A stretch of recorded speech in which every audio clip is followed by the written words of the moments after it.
大家好，我是胖哥，今天有幸请到 James 啊，回答一些大家关于 HVAC 的一些问题。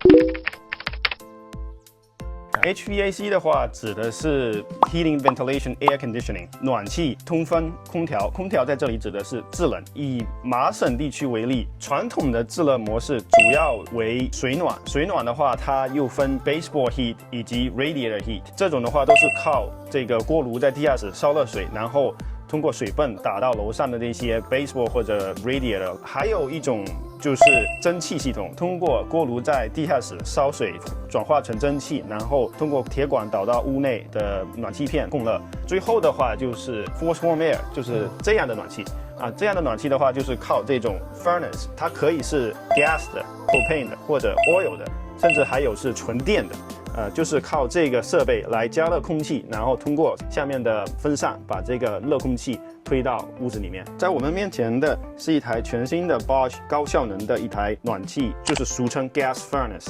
这个部分的话，英文名叫做 case coil。这个 case coil 的话，是我们新安装的 Bosch 的 heat pump 的 case coil， 空调的热交换器。这个部位的话，是我为客户新安装的一个air filter 空气过滤系统。这个跟普通家里的是有一点不一样的。普通的 air filter 它们就只有1寸，我们为客户装了一个 premium 的 filter， 这种 filter 能为系统运行带来一个更顺畅的气流以及更干净的这个空气环境。制冷的话，波士顿的这个市场99.9%都是以电为能源来运行的这种空调。这个就是我们安装的 Bosch 的热泵的室外机子，因为它是需要冬天运行的，所以我们用这个底座把机子抬高了，避免机子被雪埋了。我个人非常喜欢 Bosch 这个机子的一个点，就是它的这个热交换器是有涂层的，相比于这种老式的空调，因为有了这个涂层，所以灰尘以及花粉之类的东西就不容易堵塞这个热交换器。